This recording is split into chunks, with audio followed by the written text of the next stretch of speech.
Hello there folks, welcome to the Tech Battle, and we are looking at TCL 10 Pro today. This is their first foray into the Western market with a phone under their own brand name. They've made phones for BlackBerry in the past, sold phones under the brands like Alcatel, and also make products under the brand RCA. This is their mid-range offering, selling for around $300 online.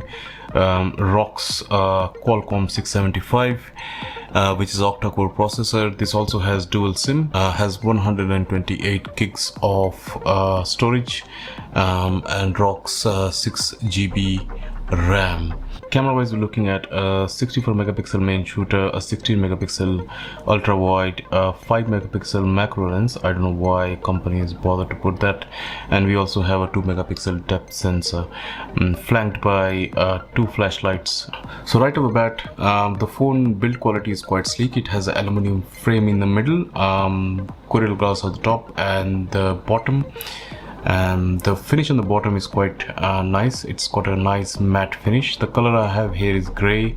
It also comes in green. So it has AMOLED screen, which is HDR10 certified, has a resolution of 1080 by 2340, resulting in a pixel density of around 398 pixels.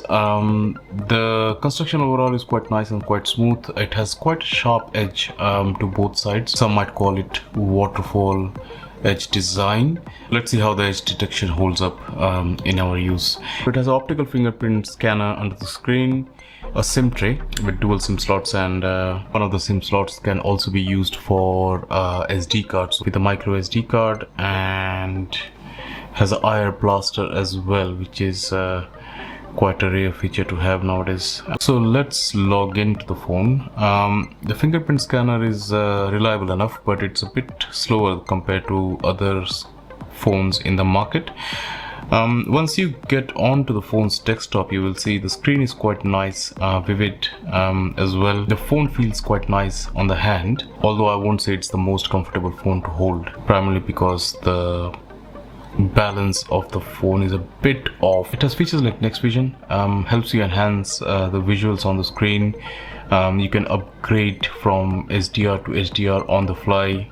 Front camera is housed in this notch above the screen. Software wise, the phone runs its own launcher. It is generally quite nice and quick to respond. I didn't see any delay in most of my usage. It also has option for edge menu, similar to what you will get in phones like Samsung S20, where you can put some more of your apps, as you can see here.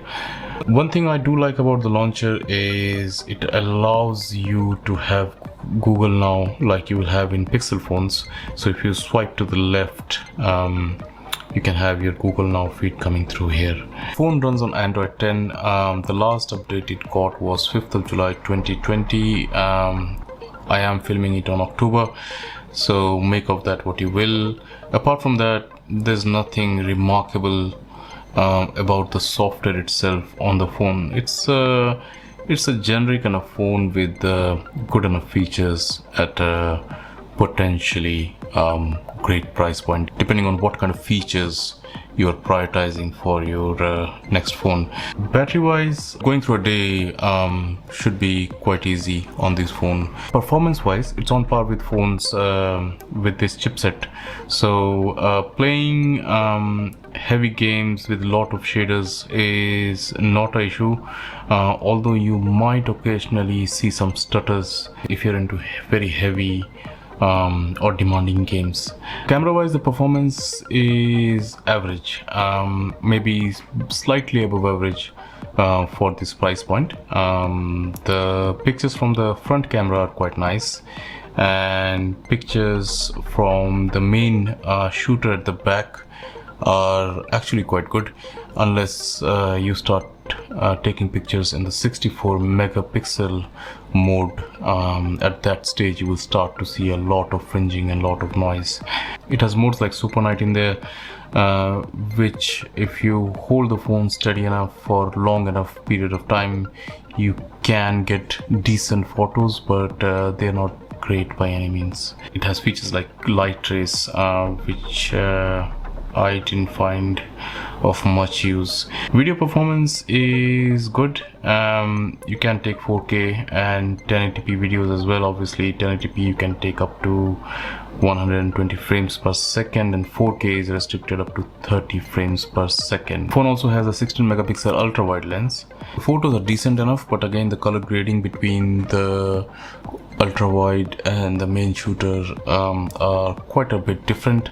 Phone also has a macro lens. It's a 5 megapixel lens, and overall it's just a little bit better compared to you taking a photo from the main shooter and zooming into it yourself. So this is a video from the phone. My sound's coming off it as well. As you can see, it's relatively stable as far as focusing goes, and the colors are nice and rich. Edge detection on this phone is not that good as well. There have been times when I'm using, say, the camera app and the phone starts registering unwanted touches from the side of the screen, and this has happened way too many times during my use of the phone, so that's something to be aware of as well. One of the things you will notice is the amount of bloatware which this phone comes pre-installed with. So it has the Google Photos app, but it also has a custom gallery app, and both of them are installed from the get-go on the phone, along with a lot of other apps, as you can see. So overall, at this price point compared to some of the other flagship phones, it's a good phone. You do have some extra features like the infrared light if you want to control your TV from your phone. The screen is HDR10 certified, so it gives you nice punchy visuals.